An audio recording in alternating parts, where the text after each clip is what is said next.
आणि हे काय जीवन आहे का? ना धड आपण मोकळेपणाने बोलू शकतो, ना हसू शकतो, ना घरच्यांच्या मर्जीशिवाय कुठे फिरू शकतो. जरा कुठे बाहेर निघालो की आईबाबांचे झाले चालू.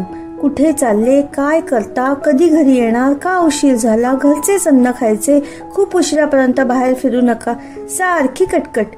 काही प्रायव्हसी म्हणून आहे की नाही? एकत्र कुटुंबात राहून कंटाळलेल्या अनघाने वैतागून राहुलकडे तक्रार करीत म्हटले, अनु अगं, एकत्र कुटुंब आहे जिथे सगळेजण मिळून सगळ्या गोष्टी करतात. इथे लपवाछपवी अशी काही नसते आणि आईबाबांना काळजी वाटते आपली, म्हणून ते विचारत असतात सारखे. राहुलने अनघाला समजावण्याचा प्रयत्न केला. नाही राहुल, मला हे काही पटत नाही. मला माझे आयुष्य माझ्या इच्छेनुसार जगण्याचा अधिकार आहे आणि मला ही फुकटची ओझी नकोयत.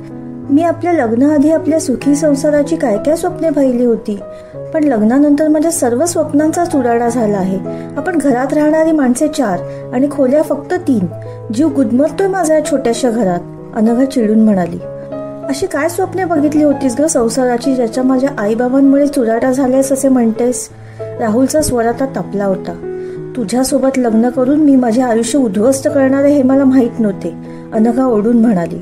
राहुल उगीच अजून तमाशा नको म्हणून गप्प बसला.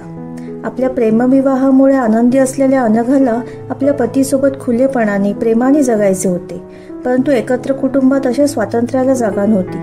काही दिवस तिने आडून आडून राहुलला सांगण्याचा प्रयत्न केला, पण राहुलने तिचे म्हणणे काही गांभीर्याने घेतले नाही.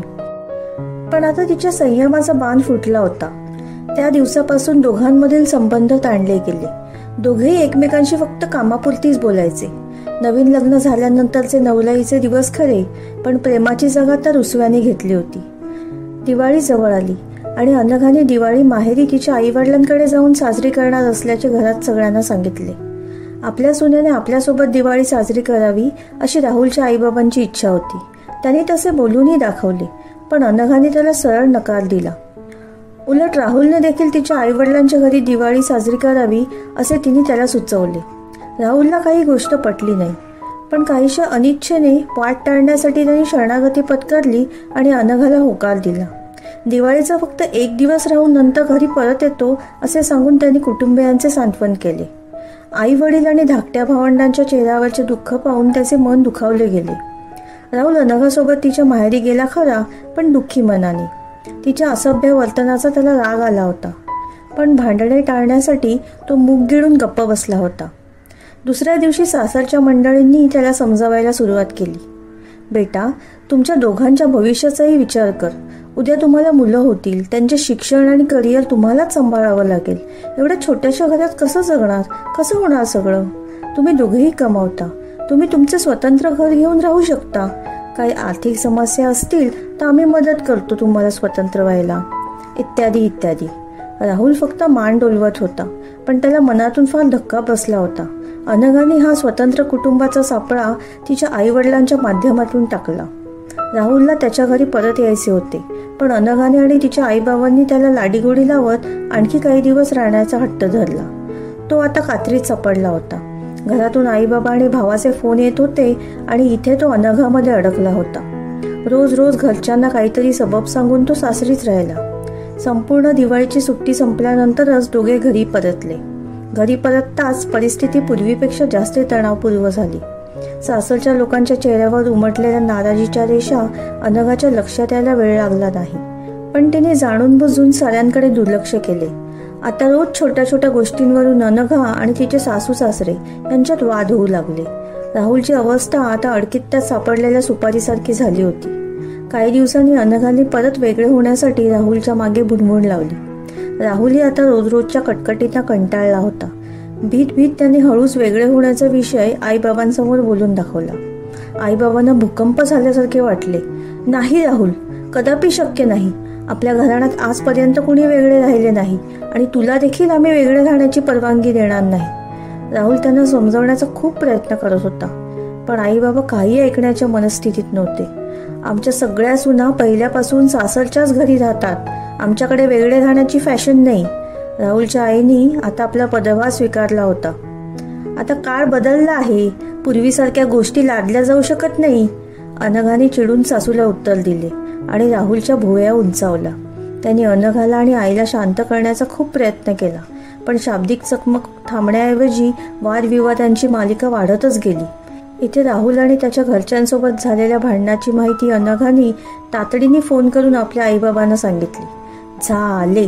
ते लगबगीने राहुलच्या घरी आले आणि मग भांडणाची आग शांत होण्याऐवजी त्यात तेल ओतल्याप्रमाणे एकच भडका उडाला. अनघाचे पप्पा गप्प राहिले, पण तिच्या मम्माने राहुल आणि त्याच्या कुटुंबाला खूप फटकारले. बराच वेळ गोंधळ होऊन प्रकरण शांत झाल्यावर अनघाचे मम्मा पप्पा निघून गेले, पण राहुलच्या मनात मात्र नाराजी पसरली होती. अनघाला तिच्या मम्मा पप्पांना बोलवायची काय गरज होती?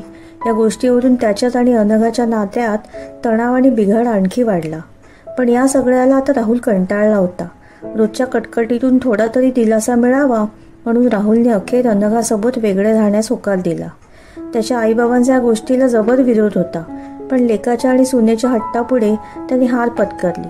दोघांनी जवळच एक घर भाड्याने घेऊन त्यात शिफ्ट केले. राहुल मनातून खूप नाराज होता. आईबाबांना सोडून वेगळे राहिल्यामुळे त्याला प्रचंड अपराधी वाटत होते. आता सगळे अनघाच्या मनासारखे झाले होते. तिला वाटले होते की राहुलची नाराजी ती तिच्या प्रेमाने सहजच दूर करू शकेल, पण तसे झाले नाही. कारण अनघासमोर नतमस्तक होण्यास भाग पाडले जाण्याचा आणि तिच्या कुटुंबियांनी त्याच्या आईबाबांच्या केलेल्या अपमानाचा काटा राहुलच्या मनात सतत बोचत होता. याचा परिणाम म्हणून त्यांनी अनघाच्या कुटुंबाशी असलेले संबंध औपचारिक पातळीवर मर्यादित ठेवले. जेव्हा जेव्हा अनघाचे मम्मा पप्पा यायचे तेव्हा तो त्यांच्यात रस घेत नसे. अशा प्रसंगी तो अनेकदा घराच्या बाहेर पडे आणि ते गेल्यानंतरच परतत असे. राहुलच्या अशा वागण्याने अनघाच्या मनातही अपमानाचे बीज भरू लागले. याचा परिणाम आधी सौम्य वादावादी आणि नंतर आरोप प्रत्यारोपांचे तीक्ष्ण बाण आणि अनेक दिवस अबोला असे झाले.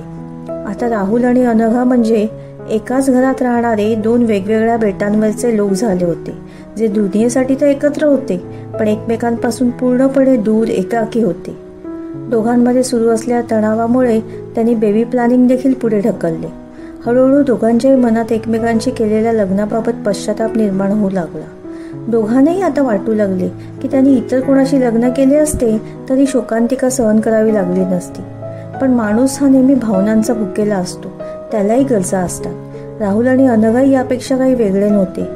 कालांतराने संवादाच्या कमतरतेमुळे राहुल आणि अनघाची त्यांच्या मनातील भावना दुसऱ्या व्यक्तीशी शेअर करण्याची भूक वाढली. राहुल हळूहळू त्याची कलिग माधुरीकडे आकर्षित होऊ लागला. देखणी आणि सौंदर्याने परिपूर्ण असलेली माधुरी काही महिन्यांपूर्वी जॉईन झाली होती. राहुल तिच्याकडे ओढला जात होता, पण माधुरीला काही त्याच्यात इंटरेस्ट नव्हता. ती त्याच्याकडे एक नॉर्मल कलिग म्हणूनच पाहत होती. त्यामुळे माधुरीकडून प्रेम मिळवण्याची राहुलची अस्वस्थता वाढतच गेली.